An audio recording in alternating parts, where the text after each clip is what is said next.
Friends, welcome on my YouTube channel Comteria.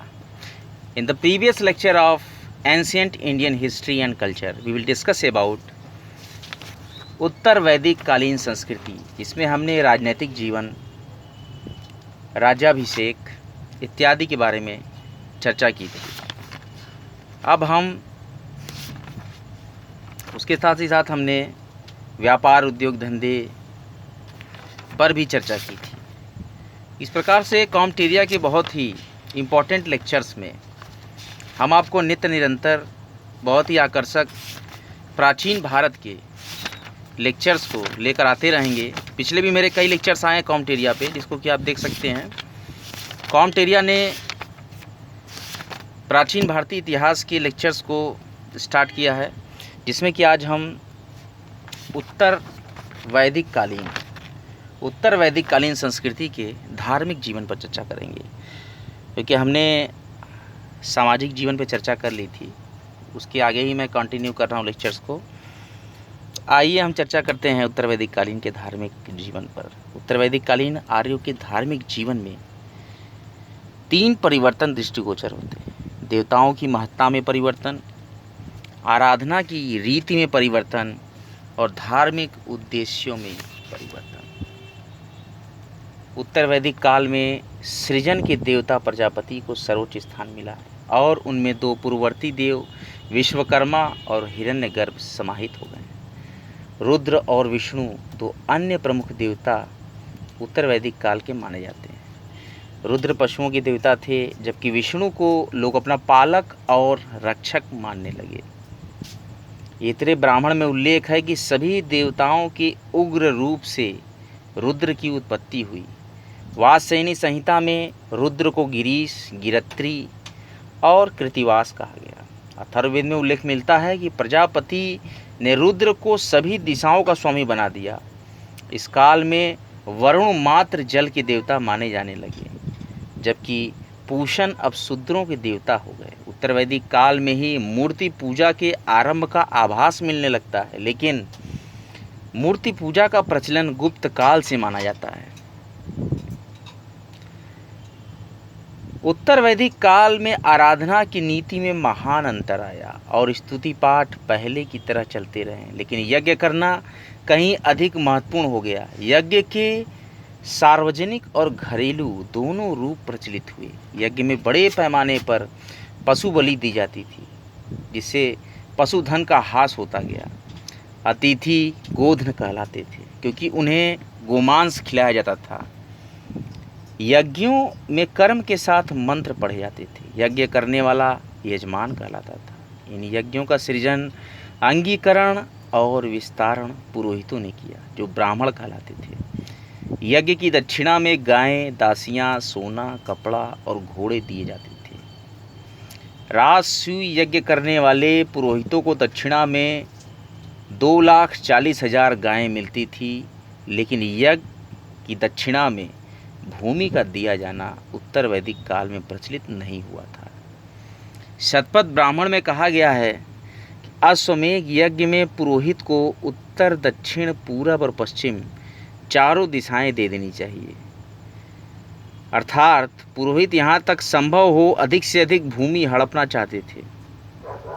एक जगह इस बात का उल्लेख भी है कि भूमि जब ब्राह्मण को दी जाने लगी तो उसने ब्राह्मण के हाथ जाना अस्वीकार कर दिया।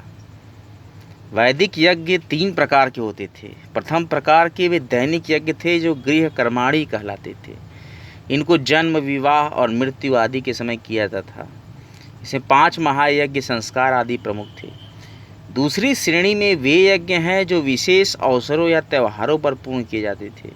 इसमें दर्श, अग्निहोत्री, सौत्रामणि, पूर्णमास और चातुर्मास यज्ञ प्रमुख थे।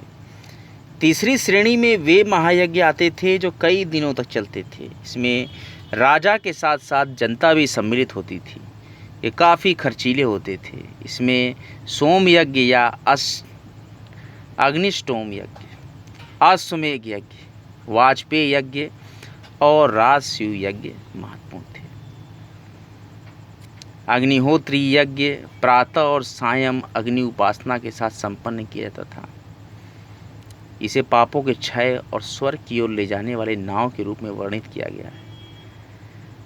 दर्श पूर्णमास यज्ञ, ये क्रमशः अमावस्या और पूर्णिमा को संपन्न किए जाते थे। दर्श यज्ञ में अग्नि और इंद्र प्रधान देवता हैं, जबकि पूर्णमास में अग्नि और सोम प्रधान देवता है। चातुर्मास यज्ञ प्रत्येक 4-4 माह पर जब ऋतु बदलती थी तब इसका विधान किया जाता था। इस यज्ञ में पशुओं की बलि दी जाती थी। इसमें अग्नि, सोम, पूषण, सविता आदि देवताओं को आहुति दी जाती थी। सौत्रामणी यज्ञ, इसमें शब्द की उत्पत्ति सूत्रामन, एक अच्छा रक्षक ऐसा कहा जाता है, जो इंद्र की एक उपाधि है। इस यज्ञ में पशु और सुरा की आहुति दी जाती थी। पुरुष मेघ यज्ञ 5 दिनों तक चलता था। इसको करने वाले ब्राह्मण या क्षत्रिय होते थे। इसमें पुरुषों की बलि दी जाती थी। इसमें सर्वाधिक 25 यूपों यानी यज्ञ स्तंभ का निर्माण किया जाता था। ध्यान दीजिएगा, यूप का मतलब होता है यज्ञ स्तंभ। पंच पशु यज्ञ में 5 पशुओं की बलि दी जाती थी। पंच पशुओं में भेड़, बकरा, घोड़ा, बैल के साथ एक मनुष्य भी होता था। अश्वमेध यज्ञ सर्वाधिक महत्वपूर्ण यज्ञ, इसमें राजा अपनी साम्राज्य सीमा की वृद्धि के लिए करता था। यह यज्ञ 2 या 3 दिन तक चलता था। इसकी तैयारी 1 साल से की जाती थी। 4 अनुष्ठाता, 4 रानियां और उनके 400 अनुचर इसमें हिस्सा लेते थे। वर्ष की समाप्ति पर 600 सांडों के साथ कुछ घोड़ों की बलि दी जाती थी। ये यज्ञ 21 बंध्या गायों के दान और पुरोहितों को दक्षिणा देकर पूरा होता था। रासु यज्ञ राजा के राज्याभिषेक से संबंधित था। इस यज्ञ में वरुण और इंद्र का अभिषेक किया जाता था। इस यज्ञ में मुख्य पुरोहित को कभी कभी 2,40,000 गायें दान में दी जाती थी। और वाजपेयी यज्ञ में राजा अपनी शक्ति के प्रदर्शन के लिए इस यज्ञ का आयोजन करता था। इसमें रथ दौड़ का आयोजन होता था। उत्तर वैदिक काल में प्रत्येक वेद के अपने पुरोहित हो गए। इन पुरोहितों के सहायक भी होते थे। इन सब पर याज्ञिक कर्मकांडों, इन पर नज़र रखने वाले पुरोहितों को ब्राह्मण या ऋत्विज कहा गया। वेद थे ऋग्वेद, पुरोहित होता, सहायक थे मंत्रावरण, अच्छावाक, ग्रावस्तुत। वेदों में सामवेद, पुरोहित उद्गाता, गायन, प्रतिहोता, प्रस्तोता, सुब्रमण्यम। वेदों में यजुर्वेद, अथर्वयु, कर्मकांडी, सहायक हैं प्रतिष्ठा, उन्नोता और निष्ठा। वेदों में अथर्ववेद, पुरोहित है ब्रह्मा, याज्ञिक निरीक्षण करता, सहायक होंगे ब्राह्मणाक्षंसी, अग्नित और होता। आज का लेक्चर प्राचीन भारतीय इतिहास एवं संस्कृति का यहीं पर मैं विराम देता हूँ। अगले बहुत ही रोमांचक लेक्चर्स में बहुत ही महत्वपूर्ण जानकारियाँ लेकर कॉमटेरिया आपके सामने प्रस्तुत होगा। प्राचीन भारतीय इतिहास एवं संस्कृति के बहुत ही महत्वपूर्ण परीक्षा उपयोगी व्याख्यान मैं आपके समक्ष प्रस्तुत करूंगा। बने रहें हमारे चैनल कॉमटेरिया पे। चैनल को लाइक करें, सब्सक्राइब करें और बेल आइकन को जरूर प्रेस कर दें। आगामी समय में उत्तर प्रदेश लोक सेवा आयोग पीसीएस प्री, उत्तर प्रदेश लोक सेवा आयोग सचिवालय सेवा समीक्षा अधिकारी, सहायक समीक्षा अधिकारी एवं उसके साथ ही साथ मध्य प्रदेश लोक सेवा आयोग, झारखंड लोक सेवा आयोग, 7th बीपीएससी पीटी जिसकी की तिथि 12 दिसंबर को निर्धारित की गई है एग्ज़ामिनेशन की, उसके साथ ही साथ उत्तराखंड लोक सेवा आयोग जिसकी परीक्षाएं संभवतः दिसंबर में कराई जाएंगी, और उत्तराखंड लोक सेवा आयोग फॉरेस्ट रेंज ऑफिसर और आगामी कई परीक्षाओं के लिए प्राचीन भारतीय इतिहास के मेरे लेक्चर्स बहुत ही प्रभावी होंगे।